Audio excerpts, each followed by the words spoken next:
This is the continuation of peptic ulcer disease treatment. In the previous lecture, we discussed the uh, hyposecretory drugs like H2 receptor blockers and proton pump inhibitors, and little about the eradication of H. pylori, Helicobacter pylori, because 80 to 90% of the cases of the ulcer, especially recurrent ulcer, is due to H. pylori infection. Until or unless we are not going to treat this infection, we cannot stop the recurrences or relapses. Another group is the mucosal protective agents, because in ulcer there is erosion or there is a breach in the continuity of the mucosal lining. So these are the lecture objectives. So at the end of the lecture, you must be able to describe different drug regime that we use for the eradication of H. pylori, in which we have triple therapy, quadruple therapy, identify different mucosal protective agents that we can use in the treatment of ulcer. One of the important mucosal protecting agent is the sucralfate. You must know the mechanism of action, how it's going to produce the protection. Explain the role of prostaglandins, bismuth colloid in the treatment of ulcer. Explain the role of antacids, very important group in the treatment of ulcer, as well as you must know the classification of antacids. So again, I'm just repeating few points. The overall classification or overall groups of drug that can be used in the treatment of peptic ulcer. Number one, gastric hypersecretory drugs that already we have discussed in the previous lecture. H2 receptor blockers, muscarinic receptor blockers, proton pump inhibitors, eradication of H. pylori infection. This point already we have discussed, to prevent the relapse, to prevent the recurrence. The third group is the mucosal cytoprotective agents, in which we have sucralfate, colloidal bismuth, prostaglandin analog. And the fourth one is neutralizing agents that we label as antacids. So eradication of H. pylori, that is a bacteria that causes chronic inflammation of the inner lining of the stomach, that produces enzyme that may lead to tissue damage, inflammation, and ultimately formation of ulcer. Duodenal ulcer as well as gastric ulcer, and collectively we label as the peptic ulcer. Risk factor for esophagus and stomach cancer. This is important because we'll have to treat, we'll have to eradicate this infection. Eradication is important to prevent recurrence of ulcer. Now this is triple therapy. The best among all the triple therapy regime is, and this therapy is supposed to be the therapy of first choice up till now. So one of the proton pump inhibitor group, hyposecretory group, already we have discussed in the previous lecture, either omeprazole or lansoprazole, 20 or 30 milligram BD. That means omeprazole 20 milligram. If you are using lansoprazole, that is available in 30 milligram form. So BD twice a day. Then we'll have to use two antibiotics. One of the proton pump inhibitor group, that is either omeprazole or lansoprazole. The second drug, that is antibiotic, that is clarithromycin. That belongs to macrolides group, that is 500 milligram BD. Then ideally we should give amoxicillin. If you are using amoxicillin, that belongs to cell wall synthesis inhibitor, penicillin group, 1 gram BD is required. But sometimes patients complaining intolerance of amoxicillin, they complain that it causes severe abdominal discomfort like diarrhea. So you can switch over that patient to metronidazole, and the dose which is required 500 milligram BD. So this is the ideal triple regime that we can use, and it should be given for 14 days. This is important because nowadays Patient himself or herself stop the therapy after 7 days or 8 days, and even some physician, they used to continue the therapy for 10 days, but ideally it should be given for 14 days and followed by proton pump inhibitor for next 4 to 6 weeks. Short regime for 7 to 10 days, not very effective. This is clear. So this is very important. uh, the duration of therapy, that is important. Some other triple therapy regimes: bismuth subsalicylate, 2 tablet 4 times a day; metronidazole, 250 milligram 4 times a day; and tetracycline, 500 milligram 4 times a day. But generally, already the triple therapy that already we have discussed, that is supposed to be the ideal therapy. Ranitidine, bismuth citrate, this is another therapy. Tetracycline, clarithromycin, or metronidazole. Okay, when we use quadruple therapy, what you must know, I am telling you, this ideal triple therapy, this you must know, because clinically we are following this therapy. But sometimes if patient unable to tolerate some drugs, that we can try the other therapy. Now the quadruple therapy, 4 drugs, that means 4 drugs. And because in modern clinical practice, patients are reluctant to take multiple medicine. So that is why triple therapy is started, 3 drugs, but 4 drugs. Now this is inconvenient for the patient and they are reluctant to take 4 drugs. But if we have no other option, if there is a treatment failure due to triple therapy, so we have no other option to start the therapy with 4 drugs, that is labeled as the quadruple therapy. So when we give the quadruple therapy, when triple therapy fails, again one of the drug from the proton pump inhibitor, then we are going to add bismuth subsalicylate and metronidazole and tetracycline. So these are the 4 drugs that we try if there is a failure to triple therapy. Okay, drugs that can cause peptic ulcer. This is very important question, and this is one of the important question that is asked in the exam. And already we have discussed two important group. Two important group. One is the corticosteroids, and another one is the non-steroidal anti-inflammatory drug. Right? So you can see non-steroidal anti-inflammatory drugs, glucocorticoids, cytotoxic agents, like we are treating the cancer patient. Now the mucosal protective agents. So we have 3 common examples. One of the example is sucralfate, Misoprostol, and colloidal bismuth compounds. So these are the mucosal protective agents. Now, one by one, sucralfate, salt of sucrose complex to sulfated aluminum hydroxide in acidic pH. It polymerizes to viscous gel that adheres to ulcer crater or adhere to damaged mucosa.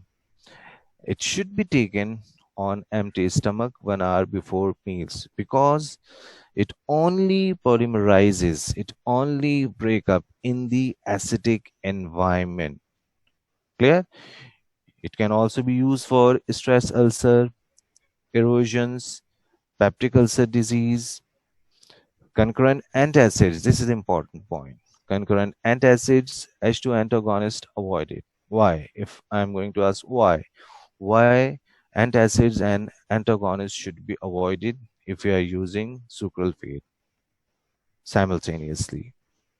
The reason is because already I told you, for the polymerization or for the breakdown of this salt, it requires the acidic environment, acidic pH. So, antacids, they are going to neutralize the environment, and H2 antagonists, they are going to raise the pH by inhibiting the synthesis of secretion of HCl. Protects these areas from pepsin, which normally breaks down proteins, making ulcers worse. This is an important point. One of another advantage you can say of this sucralfate, little absorption from the gut. Normally, almost it is insoluble salt.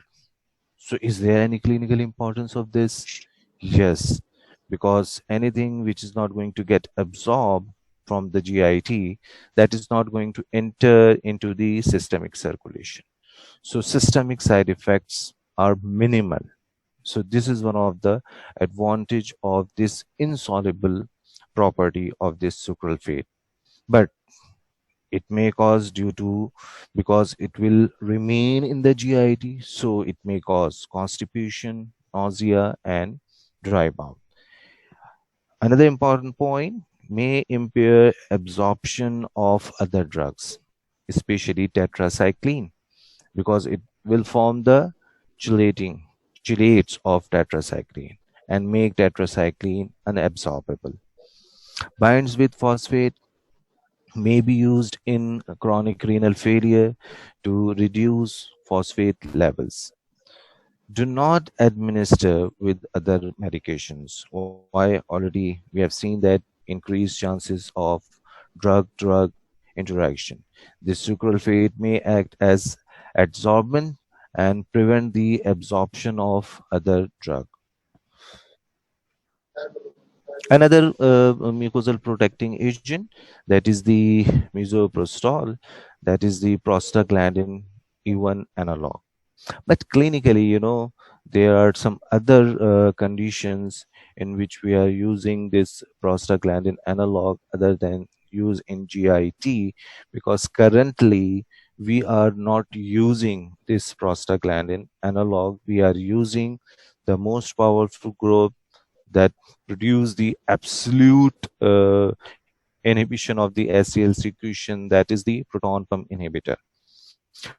Prostaglandins have cytoprotective activity, protect gastric mucosa from injury by enhancing local production of mucus or bicarbonate, and it's promote local cell regeneration, help to maintain mucosal blood flow. What is the point? Clinically, that's I'm telling you, clinically nowadays we are not using misoprostol, but you must know the important point related to this misoprostol, because some physician is still trying to use this misoprostol in which condition, especially in a patient using NSAID in case of rheumatoid arthritis or osteoarthritis, in which they have to take NSAID for a prolonged time. And already I have told you this is one of the group that may lead to formation of ulcer if you are, especially if you are using for a prolonged period. So in that situation, we can use the combination of drug like NSAID plus misoprostol. So approved for prevention of NSAID induced ulcer. So this question can be asked in the exam. Okay, which one of the following preparation can be used to prevent NSAID induced ulcer? So then you will pick this misoprostol. But why we are not preferring commonly? Why? Because increased chances of diarrhea and abdominal cramping in up to 20% of the patient. So not so popular as PPI are more effective and better tolerated. So this point already I told you. Now the another example of mucosal protecting agents, that is the colloidal bismuth compounds. It coats ulcer. It forms a layer. It stimulates mucus and bicarbonate secretion. These are the protective factors, and this is important point. So that is why uh, normally some of the physician, they think, okay, we should start the therapy with quadruple therapy, in which we can add colloidal bismuth compounds. Why? Because it also has direct antimicrobial activity against H. pylori. So this is one of the additional property of colloidal bismuth compound, other than stimulation of mucus and bicarbonate secretion. But patients sometimes they are uh, reluctant to continue with this colloidal bismuth compound. Why? Because it may cause blackening of stools and tongue. So it's very embarrassing for a patient. Not used for long periods of time because it may cause toxicity. Example of one of the compound is the bismuth subsalicylate. Now, a very important group. This is the group that we are using commonly in our community. That is antacids. Drugs used to relieve gastric pain associated with hypersecretion of HCl. So this is important point. This group just only provide the symptomatic relief. This group just provide the symptomatic relief. And how? By neutralization of HCl. Inhibition of pepsin. This is another important mechanism of this antacid group.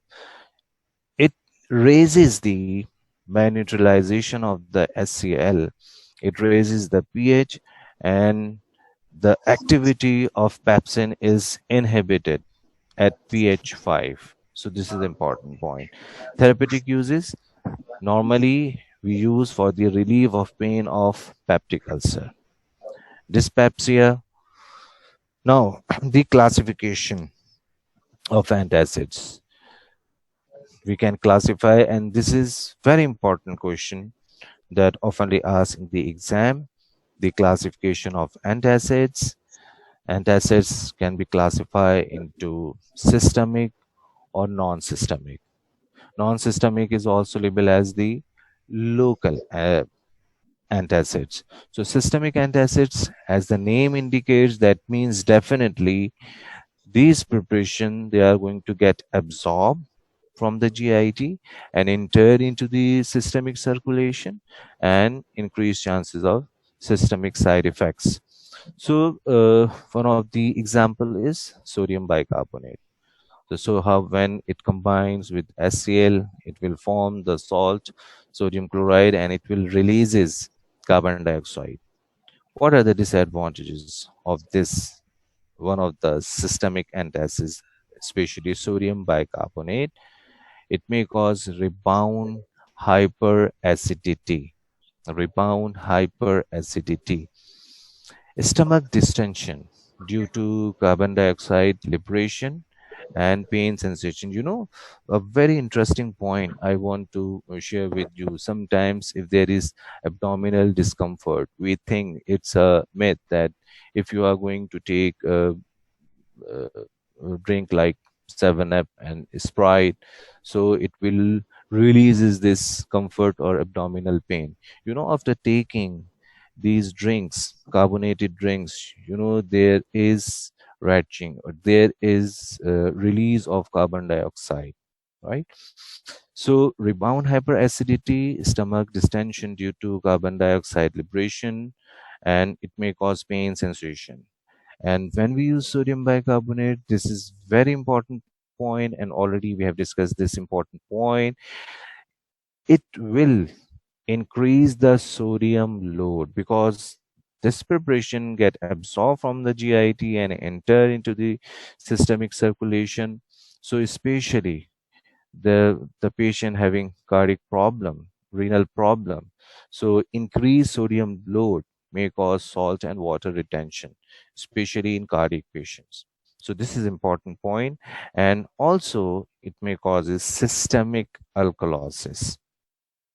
Second important example is calcium carbonate, and again it will releases carbon dioxide. So this is the reason of stomach distension. 10% is absorbed, So this calcium carbonate preparation may cause hypercalcemic state, hypercalcemia, rebound hyperacidity due to again release of carbon dioxide. And this is the important point, which antacid or which preparation may cause milk alkali syndrome.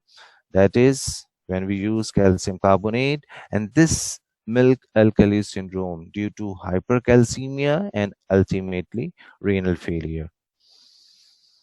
Now the second group, non-systemic antacids. So again, non-systemic means the point, the conceptual point that already we have discussed. That means these are insoluble preparation. They are not going to get absorbed from the GIT, and so minimal or no systemic side effects. That means they are going to produce local effect, right? So commonly, the preparation that we are using, the combination of two preparation that we will discuss later on why, and this is one of the favorite question that is asked. Aluminum hydroxide gel, this is one of the preparation, and second is the magnesium trisilicate. So aluminum hydroxide, this is one of the individual antacids, and magnesium trisilicate, this is another individual antacid. But usually we give the combination. Okay, as individual drug, this preparation can be used, but usually clinically we use the combination. Why? That we will see later on. So advantages: longer duration of action and gradual neutralization of HCl. An important point is no rebound hyperacidity, and it absorbs pepsin, because this gel or this preparation forming a layer over the mucosa. So pepsin, it's going to bind with that layer, and mucosal damage we can inhibit. Minimal change in acid base balance, like already we have discussed in the systemic antacids, in which increased chances of sodium load. No stomach distension, because when there is no release of carbon dioxide, no stomach distension. Disadvantages: now this is the point. Now you must focus on this slide, very important slide. Already I told you, usually the antacid preparation that we are using clinically nowadays, and you can check it yourself, right? So we use the combination. Why? Because if we use aluminum hydroxide as a single agent, as antacid, it can be used as individual antacid, but it will cause constipation. So number two important disadvantage is drug interaction, because it will decrease absorption of tetracycline, digoxin, iron, so increased chances of drug-drug interaction. So here, one important point I can correlate clinically, because ammonium hydroxide causes constipation. Okay, so that means if a patient having a history of diarrhea, right? So just a concept, right? Okay, clinically we are not preferring this preparation to prevent the diarrhea, but very important point, so we can correlate the things, right? So if a patient having diarrhea, and if that patient is required antacids because of burning sensation, burning pain, right? So we can try this individual antacid, not only cover the acidity or burning sensation, but also it decreases the motility, because it has the property to produce constipation. And you know, when constipation is produced, when there is decreased GI motility, right? Okay, now the second preparation, magnesium trisilicate, okay, can be used as individual agent as antacid, but usually we avoid, we usually give the combination of ammonium hydroxide and magnesium trisilicate preparation, because if we use as a single agent as antacid, it has the property to promote GI motility, to enhance GI motility, and that will lead to diarrhea, right? So, okay, again, we can correlate the point. Suppose if a patient having a history of diarrhea and we are required antacids, so ideally we can give the magnesium trisilicate as a single antacids, because it has the property to prevent constipation, to promote diarrhea, right? So it can also cause CNS depression, and magnesium can cause the renal damage or may cause the renal failure. So how you can memorize one important point? Okay, sometimes it's very difficult. Okay, which one, if in the examiner asks, okay, which non-systemic antacid preparation is going to produce constipation and which one is going to produce diarrhea, sometimes some of the patient get confused. So I'm telling you a very important point, so that would be helpful for you to memorize this point. Okay, M for magnesium trisilicate, M for motility, M for motility. So if you recall one preparation, automatically you can recall another preparation. So M for magnesium trisilicate and M for motility, that means it increases the motility. So magnesium trisilicate can causes diarrhea. And another preparation, okay, aluminum, so it decreases the motility or it causes the constipation. Alginates, this is another preparation, salt combined with antacid. Sometimes it is added with like one of the commercial preparation is the Gaviscon. So this salt, when combines with antacids in reflux esophagitis, to increase adherence of mucus to esophageal mucosa, right? So this is all about the treatment of peptic ulcer disease, right? So is there any question? Hello, hello, Norman, are you there? जी sir हाँ, so is there any question? No sir, फिलहाल तो वो कोई candidates नहीं है, सब clear है मेरे ख्याल से। अच्छा अच्छा, चलें ठीक तो है अगर ठीक कोई है, तो फिर क्वेश्चंस ये होते तो वो आप तो डायरेक्ट चैट रूम में इंक्लूड हो जाते। और बाकी सर दो अभी अगर आप पार्टिसिपेशन के अंदर आए हैं वो चैट के तो ऊपर जो क्लिक करूं तो मैं, जी बाकी सर दो अच्छा तीन स्टूडेंट्स उन्होंने रेज हैंड किए हैं, अच्छा अच्छा, अगर आप उनके रिप्लाई कर दें तो। चलें ठीक है, मैं ये चैट पे जाता हूँ। जी ये एक मिनट, कहाँ है ये चैट वाला ऑप्शन? सर आप बिल्कुल वो नीचे। शो कर सकते हैं? मैं एक आपको मिनट, बताता हूँ सर, मैं कह देता हूँ स्टूडेंट खुद आपसे वॉइस कॉल कर रहे हैं, वॉइस रिकॉर्डिंग कर रहे चलें ठीक है, वन बाय वन वो कर लें।